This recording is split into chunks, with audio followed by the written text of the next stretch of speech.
ये सरकार आने वाले चुनावों में हारने वाली है, मुझसे लिखकर लीजिए। और ये बात मैं इतने कॉन्फिडेंटली इसलिए कह पा रही हूं क्योंकि मैंने इनका पार्लियामेंट सेशन देखा है। युवाओं के, जेनजी के हित की बात करने के अलावा इन्होंने सब ट्राई कर लिया है। इन्होंने पूरा लिंगो ट्राई करने की कोशिश करी है, फिर चाहे वो क्लैप्स हो, क्लॉकेट हो, ये कह देना हो कि हम तो जेनजी से कनेक्ट करते हैं, ऐसे शूट करना हो जेनजी स्टाइल में।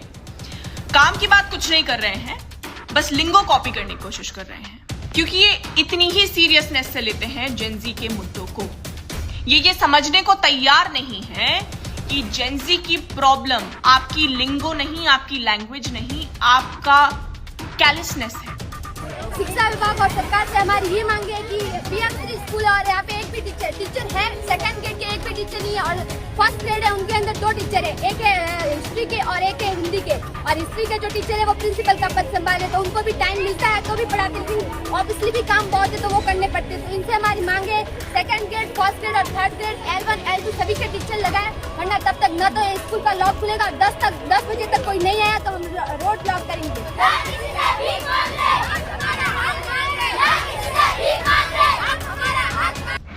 नमस्कार, मैं नेहा भारती। अभी मैं एक गंजेड़न की वीडियो देख रही थी जिसने बोला है कि हमें तो 2014 के बाद ही आजादी मिली थी, मोदी जी ने हमें आजाद कराया है।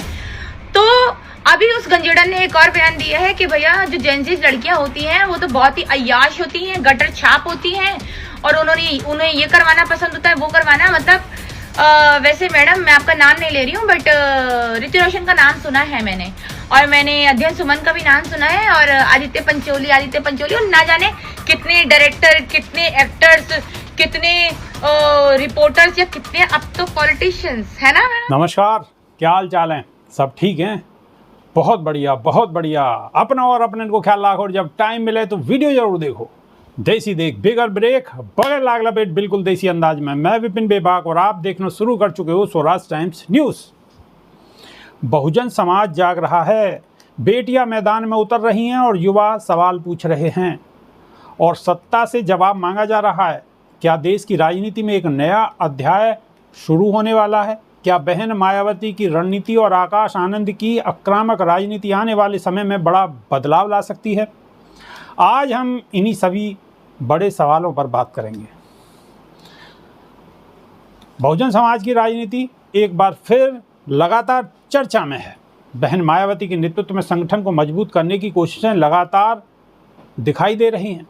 वहीं युवा चेहरे के रूप में आकाश आनंद भी लगातार सरकार की नीतियों पर सवाल उठाते हुए नजर आते हैं। उनके समर्थकों का मानना है कि वे युवाओं की आवाज़ को मजबूती से उठा रहे हैं और बहुजन समाज को एक नई दिशा देने का प्रयास कर रहे हैं। अब सवाल ये है, क्या 2027 के चुनाव में आकाश आनंद की भूमिका पहले से कहीं ज़्यादा बड़ी होगी? क्या उत्तर प्रदेश की राजनीति में युवा नेतृत्व नया समीकरण बनाएगा? इसका फैसला जनता तय करेगी। लेकिन साथियों, आज सिर्फ नेता ही नहीं बोल रहे, बल्कि देश की बेटियां भी खुलकर अपनी बात रख रही हैं। संविधान ने हर नागरिक को अपनी आवाज़ उठाने का अधिकार दिया है और जब युवा महिलाएं लोकतांत्रिक तरीके से अपने सवाल रखती हैं तो ये लोकतंत्र की ताकत का प्रतीक माना जाता है। ये सरकार आने वाले चुनावों में हारने वाली है, मुझसे लिखकर लीजिए। और ये बात मैं इतने कॉन्फिडेंटली इसलिए कह पा रही हूं क्योंकि मैंने इनका पार्लियामेंट सेशन देखा है।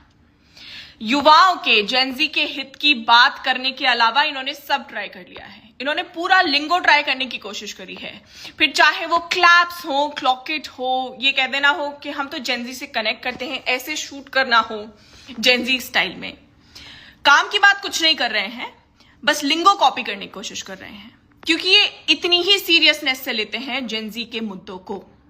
ये समझने को तैयार नहीं है कि जेनजी की प्रॉब्लम आपकी लिंगो नहीं, आपकी लैंग्वेज नहीं, आपका कैलसनेस है।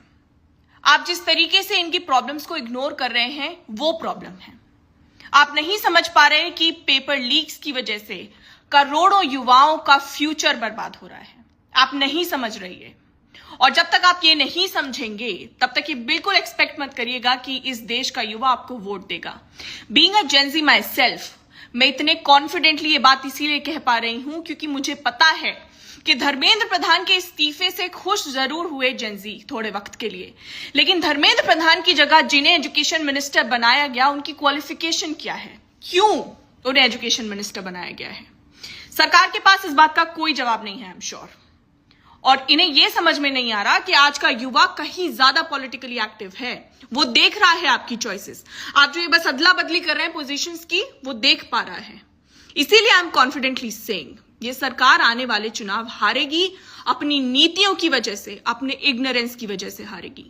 तो करते रहिए आप micro claps, clock it, all you want. The Gen Z does not care. We need answers, we need real change. We do not need your cool nature. We do not need your pretension. At least, not in the parliament. इसी दौरान बहुजन समाज से जुड़ी नेहा भारती भी अपने बयानों और सक्रियता को लेकर चर्चाओं में है। उनके समर्थक कहते हैं कि उन्होंने सत्ता पक्ष के नेताओं का उसी तीखे अंदाज में जवाब दिया है, जबकि आलोचकों की राय अलग हो सकती है।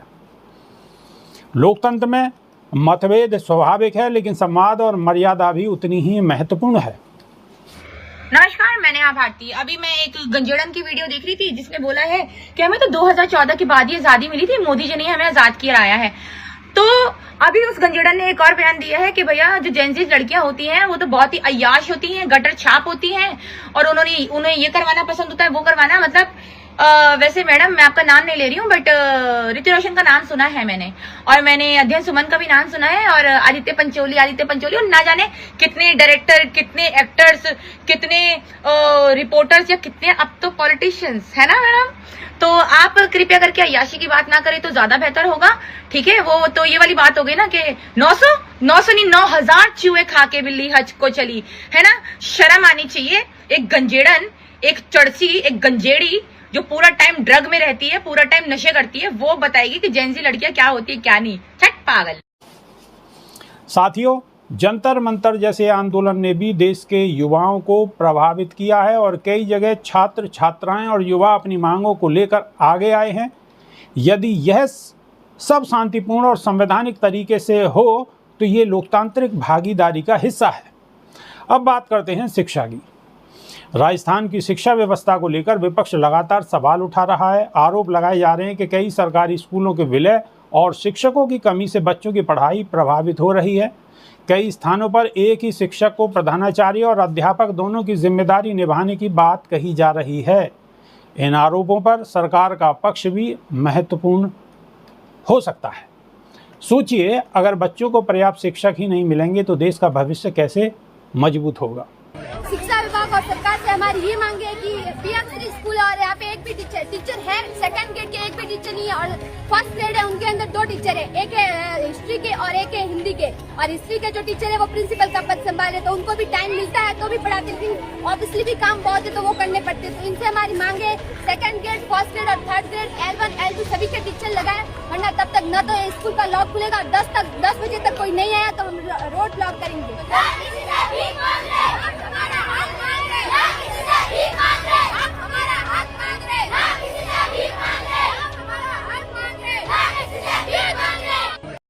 शिक्षा किसी भी राष्ट्र की सबसे बड़ी ताकत होती है। राजनीति अपनी जगह है, लेकिन बच्चों की पढ़ाई सबसे ऊपर होनी चाहिए। दोस्तों, देश बदलता है जब जनता सवाल पूछती है, लोकतंत्र मजबूत होता है जब सरकार जवाब देती है, और संविधान मजबूत होता है जब हर नागरिक अपने अधिकार और अपने कर्तव्य दोनों को समझता है। अब फैसला जनता के हाथ में है। आने वाले समय में कौन जनता का विश्वास जीतता है, यह लोकतांत्रिक प्रक्रिया तय करेगी। आपकी क्या राय है? क्या बहुजन राजनीति में नया दौर शुरू हो रहा है? क्या शिक्षा और युवाओं के मुद्दे चुनाव का बड़ा विषय बनेंगे? अपनी राय कमेंट में ज़रूर लिखें। वीडियो पसंद आया तो लाइक करें, शेयर करें और चैनल को सब्सक्राइब करना ना भूलें। जब आप लाइक करेंगे तो उसके बराबर में हाइप का बटन आएगा। उस हाइप के बटन को आप दबाएंगे तो ये मैसेज समाज में दूर दूर तक जाएगा, यानी कि वीडियो ज़्यादा दूर तक पहुंचेगी। और उसी के लिए हम और आप लगातार कोशिश कर रहे हैं। क्यों?